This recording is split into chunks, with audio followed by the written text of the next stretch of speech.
여러분들은 이렇게 성령이나 뭐 성령 세례 또는 성령 충만 이런 얘기 들으면은 어떤 느낌이나 어떤 이미지가 떠오르세요? 성령, 뭐 성령 충만, 성령 세례 받았습니까? 뭐 이런 이야기 하면은 어떤 느낌, 어떤 이미지가 바로 떠올라요. 보통은 대개는 두 가지 서로 다른 반응이 나타납니다. 어떤 분들은 딱 그 얘기를 들으면은 자기도 모르게 인상이 팍 구겨지면서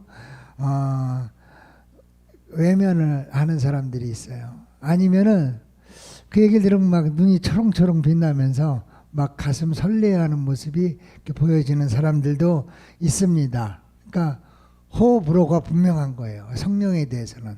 여러분들 그렇지 않아요? 아마 여러분들도 느끼실 겁니다.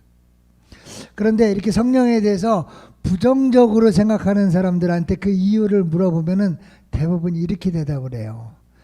내가 예수를 믿기 전이나 아니면 막 예수를 믿으려고 하는데 처음에 교회를 다니고 얼마 안 돼서 그때 본 어떤 굉장히 열광적인 굉장히 신앙심들이 좋은 그런 기독교인들의 열광적인 모습 때문에 충격을 받아서 그렇게 된 것 같습니다. 무슨 이야기냐? 교회를 다니긴 다녀도 이렇게 성령 충만이라는 말 들으면은 좀 거부감이 오는 건 처음에 좀 이렇게 막 성령 받았다고 막 열광하는 사람들 보면 좀 광적인 사람, 광신자 같이 보여지기 때문에 그 느낌 때문에 자기도 모르게 부정적인 반응을 보이는 것 같다. 이렇게 이제 이야기를 해요. 예전에 우리 교회 다니셨던 우리 송재선 장로님하고 얘기를 하다 그런 얘기를 들은 적이 있어요. 그분이 이제 전도를 하려고 오랫동안 공을 들여가지고 아주 독실한 불교 신자인데 그 두 분을 그분 이제 송 장로님이 선한목자교회 다닐 때요. 아주 공을 들여가지고 교회로까지 이렇게 모시고 왔답니다. 금요일날 성령 집회 때. 근데 하필이면 그날 송기철 장로님 성령 집회 날이라는 거예요. 아주 당황했대요. 왜? 그 송기철 장로님이 좀 우리말로 하면 좀 세잖아요. 그러니까 처음 오는 사람들인데 그날 또 처음 교회에 왔는데 그런 모습 때문에 자기도 굉장히 당황했었다. 그런 얘기한 적이 내가 들은 기억이 나는데 이렇게 처음 이미지가 참 중요합니다. 성령에 대해서요, 한번 잘못된 선입견, 이미지를 처음에 갖게 되면 성령이 두려워지기도 합니다. 그래서 어떤 사람들, 난 예수는 믿을 거야. 예수는 믿지만 성령은 좀 그래. 성령은 별로 받고 싶지 않아. 이렇게 이야기하는 사람도 있죠. 근데 정반대로 생각하는 분들도 있습니다. 그분들 얘기를 들어보면 이래요. 그동안은 내가 합리적으로 믿고 이성적으로 신앙생활을 해왔는데 상식적으로 신앙생활을 했는데 이제는 좀 성령을 체험하고 싶어 하는 겁니다. 그런 생각이 드는 거예요. 신앙생활 오랫동안 해왔는데 이렇게 뒤돌아보니까 언제나 내가 주인이었고 언제나 내가 내 생각이나 내 판단이나 내 상식 그 안에서 그렇게 생각하는 것이 이렇게 신앙생활하는 것이 바른 신앙생활이다 라고 생각했었다는 거예요. 그런데 시간이 지나면서 보니까 나한테 뭔가 비어있는 것 같고 뭔가 부족한 것 같고 뭔가 채워지지 않는 것이 느껴지더라는 거예요. 그러면서 이게 정말 신앙생활인가? 이게 정말 하나님을 믿는 건가? 이게 정말 내가 믿는 기독교인가? 예수님인가? 이런 생각이 들더라는 거죠. 바로 영적인 갈증을 느끼는 겁니다. 영적인 갈증이에요. 그래서 내가 생각하는 거 말고 어떤 거룩하고 초월적인 힘이 있어서 내가 그것을 경험할 수 있지 않을까?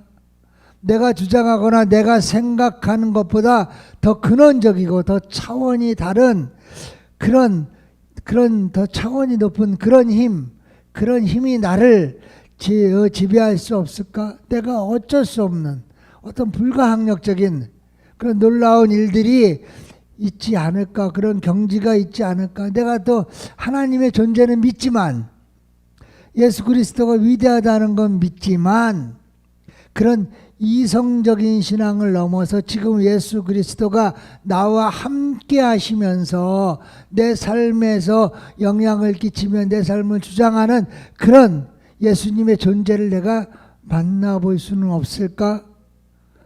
이런 생각, 이것이 바로 영적인 갈증이라는 겁니다. 이런 분들은 그래서 성령이라는 말을 들으면 어때요? 가슴이 뛰는 거예요. 아, 나도 그러고 싶다. 나도 그렇게 되고 싶다. 나도 받고 싶다. 그래서 그런 분들은 또 그래요. 자신이 원하는 그런 성령 체험이, 영적 체험이 바로 성령에 의해서 일어나는 것이라는 것을 믿는 거죠. 그래서 그 성령에 의해서 그런 영적 체험을 좀 하고 싶다라고 생각을 해요. 그래서 성령 체험이란 말을 들으면 주님 나에게도 성령 좀 보내주셔서 성령 체험하게 하여 주시옵소서. 그래서 그걸 통해서 내 이성과 내 판단을 뛰어넘는 어떤 초월적이고 신비로운 그 세계를 나도 볼 수 있게 하시고 그 체험할 수 있게 하여 주시옵소서. 이렇게 간절히 기도를 하게 됩니다. 자, 여러분들은 어느 쪽이세요? 성령을 두려워하는 쪽이세요? 아니면 성령을 갈망하는 쪽이세요? 어느 쪽이십니까? 갈망하는 쪽이에요. 아멘. 자, 그런데 사실 우리들은 이 두 가지를 다 가지고 있어요. 우리 속을 들여다보면 이 두 가지를 다 가지고 있습니다. 아니, 좀 더 정확히 말하면 우리에게는 이미 성령이 함께하고 계시다는 거예요. 왜? 하나님께서 우리 인간을 지을 때 영적인 존재로 지으셨기 때문에 그래요. 창세기 2장 7절 한번 볼게요. 주 하나님이 땅에 흙으로 사람을 지으시고 그의 코에 생명의 기운을 불어넣으시니 사람이 생명체가 되었다 그래요. 하나님께서 흙으로 사람을 지을 때 어떻게 하셨어요? 그 코에 생기를 불어넣어서 사람을 생명체가 되게 하셨다는 겁니다. 여러분, 인간이 되기 위해서는 뭐가 필요해요? 흙에서 와서 이제 흙으로 돌아갈 우리 육신이 필요하죠. 그리고 이 육신에 하나님께서 불어넣으시는 생명의 기운이 필요합니다. 이 생명의 기운 즉 성령이죠. 이 성령이 우리에게 필요한데 부활하신 예수님께서 제자들에게 주신 것, 그게 바로 성령입니다. 흙덩어리 아담을 생명으로 살아나게 했던 것도 성령이에요. 이 성령이 우리 안에 가득 차야, 우리 안에 들어와야 우리가 생명체로 참된 생명을 얻을 수 있고 참된 만족과 참된 평안을 얻을 수 있는 겁니다. 그리고 그 성령에 사로잡혀야만 우리도 영적인 차원을 알 수 있는 거예요. 그리고 그 영적인 차원에서 일어나는 신비로운 일들도 볼 수 있는 겁니다. 그래서 우리 안에는 늘 성령을 갈망하는 마음이 자리 잡고 있는 거예요. 근데 또 한번 돌아보세요. 그와 동시에 또 어떤 마음이 있냐? 성령에 대한 두려움 또한 우리 마음에 있어요. 왜 그럴까요?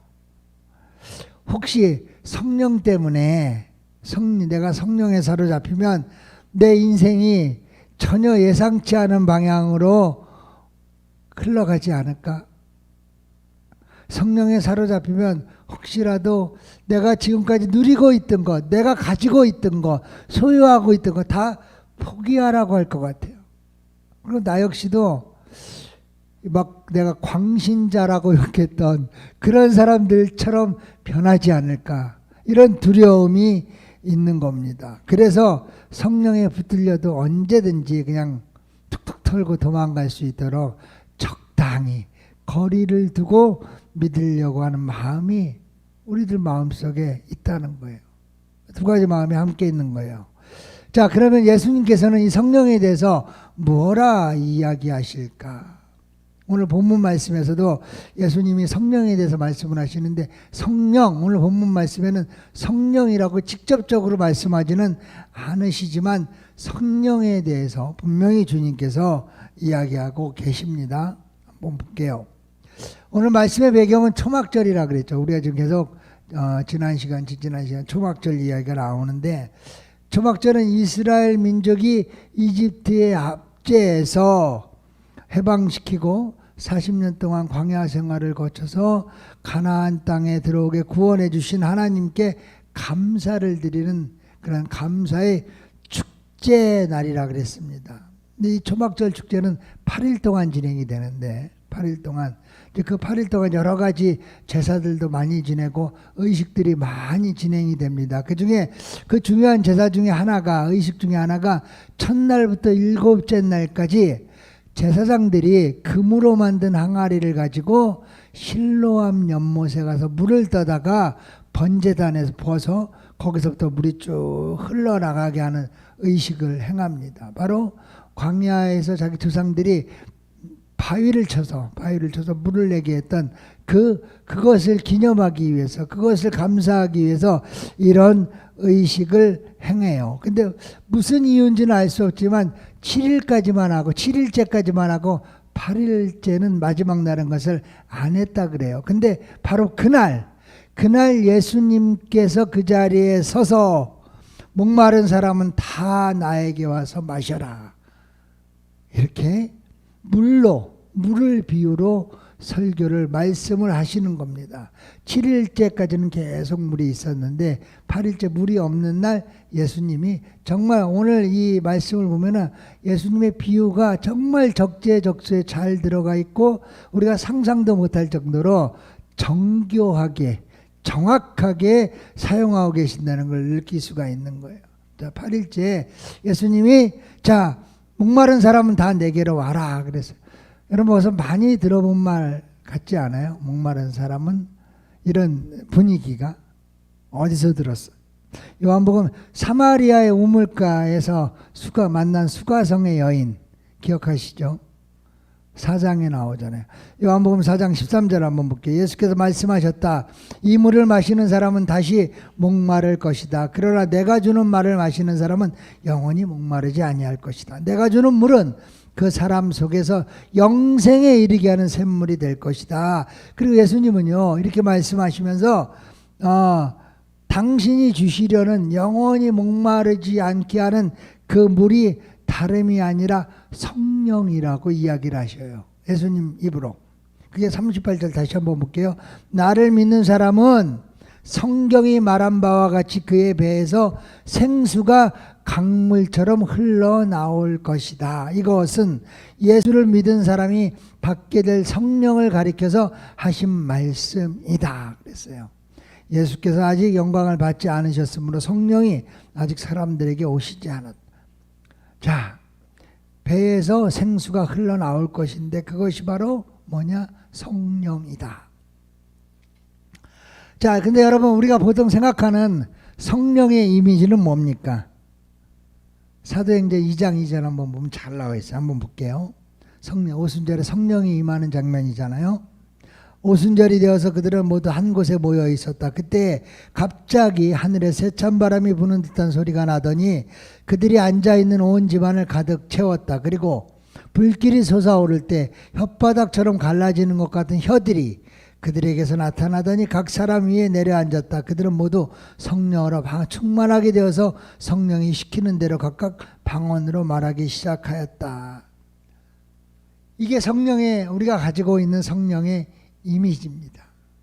그래서 그런지 우리는 어떻게 해요? 성령을 생각하면 불의 혀가 막 활활 타오르는 불꽃 같은 그런 모습이 성령의 이미지를 떠오르는 거예요. 여러분들 불길 같은 주성령 들어봤어도 물길 같은 주성령은 못 들어봤잖아요.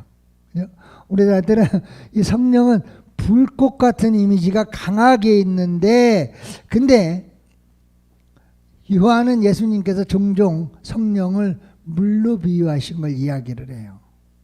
요한복음의 특징 중에 하나인데, 자, 수가성의 여인도 그것도 요한만이 기록을 하고 있어요.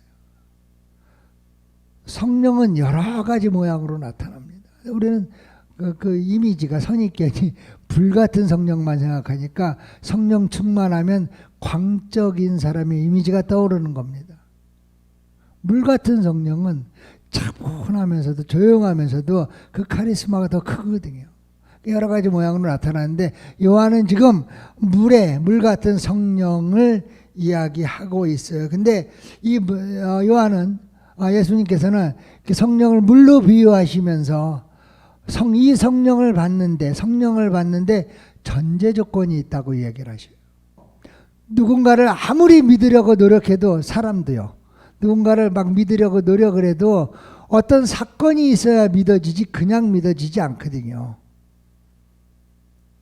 특별한 계기가 있거나 무엇인가 사건이 있어서 어느 순간 그 사람이 믿어지지 그냥 그 사람 쭉 쳐다보고 있다고 아니면 야 내가 저 사람 좀 믿어봐야겠는데 라고 의지를 가지고 있다고 해서 정말 믿어지지 않는다는 거예요. 믿음이 본질이 그래요.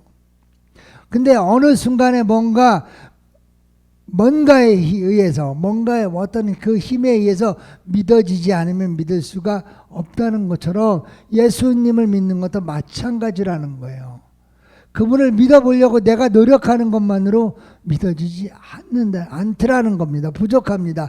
그러나 우리가 그렇게 믿기 열망하는 가운데 어느 순간 마음이 바뀌어서 믿어지는 참된 믿음이 생깁니다. 그래서 우리가 뭐라 그래요? 믿음도 은혜다라는 말을 그래서 쓰는 거예요. 내 힘으로 되면 은혜라고 할 수 없죠. 내 힘이 아니기 때문에 믿음도 은혜다라는 말을 쓰는데 그렇게 믿어지는 변화가 일어날 때 그때가 바로 성령께서 우리 가운데서 역사를 하신 겁니다. 우리 안에 계신 성령께서 믿어지게 역사를 한 거죠. 예수님께서는 성령에 대한 약속을 하면서 이렇게 말씀하셨잖아요. 요한복음 14장 26절입니다. 그러나 보혜사 곧 아버지께서 내 이름으로 보내실 성령께서 너희에게 모든 것을 가르쳐 주실 것이며 또 내가 너희에게 말한 모든 것을 생각나게 할 것이다 그랬어요. 성령께서 우리 마음에 역사하시면 예수님이 누군지 깨닫게 된다는 겁니다.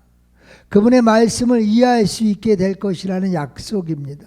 그렇지 않군요. 우리는요. 성령의 도움이 없으면 예수가 누군지 정말 알 길이 없는 사람들입니다. 성령께서 우리 마음을 변화시키지 않고는요. 우리는 예수가 누군지 정말 알 수도 없고 그분과 인격적인 관계도 맺을 수가 없다는 겁니다. 결국 예수를 믿는다는 건 뭐예요? 성령을 받는다는 거고요. 예수를 참되게 믿으려면 성령을 받는 것이 절대적으로 필요한 일이라는 거예요. 그래서 우리가 예수님을 참되게 믿고 있으면 우리 안에는 뭐가 있어요? 반드시 성령이 있을 수밖에 없다는 거예요. 예를 하나 들어볼게요. 근데 우리가 그래요. 우리가 나는 성령을 못 받은 것 같아. 이런 분들도 계시거든요. 제가 한 가지 예를 들어 드릴게요. 여러분들이 정말 진실로 정말 진정으로 주여 주여 주님을 부를 때 여러분들 마음속에 뭔가 움직이고 뭔가 뜨거워지고 이런 것을 느껴보신 적이 있을 겁니다. 정말 간절하게 주님을 찾을 때 내가 정말 간절하게 주님을 부를 때 내 가슴 속에 무엇인가 움직이고 무엇인가 뜨거워지는 것이 느껴지셨다면 그건 바로 내 안에 성령께서 역사하고 계시기 때문에 그런 거예요. 다른 사람들이 간증하는 것 같이 뜨거운 체험이 없더라도요. 여러분들 마음에 우리들 마음에 예수님이 주님으로 우리들의 삶의 주인으로 우리들의 삶의 근거로 믿어주시면 우리가 믿는다면 그렇게 믿는다면 이미 성령께서 우리 마음을 만져주신 겁니다. 성령께서 우리 안에 계신 겁니다. 방언이나 신유나 뭔가 감각적인 현상이 있어야만 성령이 함께한다고 오해하지 마시라는 거예요. 나는 방언을 못해서 성령 받지 못했나 봐. 여러분, 성령 체험의 가장 중요하고 우선적이면서 필수적인 증거는 바로 믿어지는 마음이라는 겁니다. 내가 하나님을 믿으면, 내가 예수님을 믿으면 그 참된 믿음을 가지고 있으면 그건 성령이 역사하신 겁니다. 자, 그런데 믿음은 이렇게 어떤 한순간에 일어나는 사건인 동시에 평생 지속되는 과정이기도 합니다. 신약 성경을 보면요, 신약 성경에서 믿음이라는 단어를 찾아보면 믿음이라는 명사형보다 믿는다라는 동사형이 아주 훨씬 더 많이 사용되고 있습니다. 믿음, 한 번 믿는 걸로 고착되는 것이 아니라, 한 번 믿는 걸로 어느 순간 그치는 것이 아니라 항상 움직이면서 지속되는 과정이라는 거죠. 예수님도 그렇게 얘기하잖아요. 너희가 목마를 때마다 와라. 그럼 내가 물 떠서 줄게. 그게 아니잖아요. 목마른 사람 다 내게 와서 마셔라. 나를 믿는 사람은 그의 배에서 생수가 언제나 흘러나올 것이다 라고 말씀하셔요. 이렇게 예수님을 믿는다는 것은 여러분, 성령의 물을 지속적으로 마시는 것을 말합니다. 자, 그렇다면 성령의 물을 지속적으로 마시려면 그 성령의 물이 끊임없이 공급되어야 할 거 아니에요. 한 잔 먹고 딱 비워지는 것이 아니라 끊임없이 지속돼야 하는데, 자, 여기서 우리가 예수님이 이 말씀을 하신 때가 초막절 기간이라는 것을 우리가 한번 다시 주목해 볼 필요가 있습니다. 제가 앞서 말씀드렸죠. 초막절 기간에 첫째 날부터 일곱째 날까지 제사장들이 늘 금으로 만든 항아리를 가지고 실로암 연못에 가서 물을 퍼다가 그거를 제단에 부었다. 번제단에 부었다. 근데 이 실로암 연못이라는 것은 여러분 원래 자연적으로 생긴 연못이 아닙니다. 실로암 연못은 인공 연못이에요. 저수조라고 할 수 있는 겁니다. 히스기야 왕 때 외적이 쳐들어오니까 이 예루살렘 성 안에는 우물이 많지 않거든요. 물 나올 데가 별로 없으니까 그 성 밖에 한 600m 정도 떨어져 있는 성 밖에 기온샘이라는 샘물이 있어요. 1년 사철 끊이지 않는 물이 나오는 기온샘이 있는데 거기서부터 지하로 터널을 파서 이 인공수조인 실로암목까지 연결을 합니다. 그렇게 해서 만들어 놓은 곳이에요. 그래서 기온 샘물이 마르지 않는 한 그곳에는 언제나 신선한 샘물이 흘러 넘쳤거든요. 그런데 지금도 남아 있어요. 그 히스기야 터널이. 그래서 성지순례 가는 사람들은 거기를 한 번씩 들어가 보는데 거기가 높이가 한 2m에서 3m, 4m 높은 데는 폭은 45cm에서 65cm 정도예요. 그러니까 좁고 사람 한 사람 간신히 다닐 수 있을 정도로 좁고 이렇게 높은데 그 기온샘하고 실로암 연못하고 표고 차이가 2m 정도밖에 안 납니다.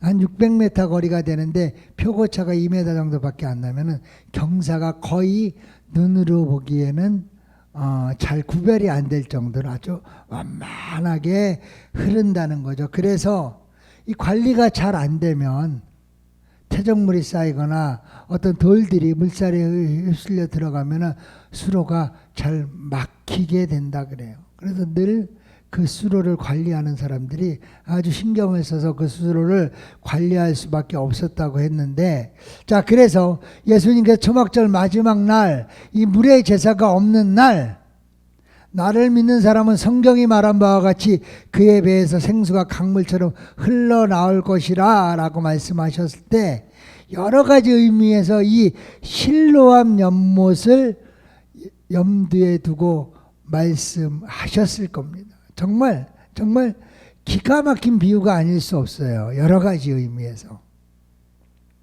자, 예루살렘 성 밖에 있는 기온 샘물과 성 안에 있는 실로암 연못이 수로로 연결되면서 성 안에는 언제나 물이 넘쳤죠. 예전에는 그 물을 길러 그 험한 산길을 600m나 사람들이 물동이를 지고 가서 물을 받아왔는데 이제는 물을 길러 성 밖에 있는 기온샘까지 가지 않아도 됐다는 거예요. 마찬가지입니다, 여러분. 예수님과 내가 지속적인 관계를 맺고 사귐을 통해서 연결이 되면 그분에게 있는 성령의 물이 어떻게 되면 내게로 흘러 들어오잖아요. 그 물이 언제나 내 안에 넘쳐 흐르게 될 겁니다.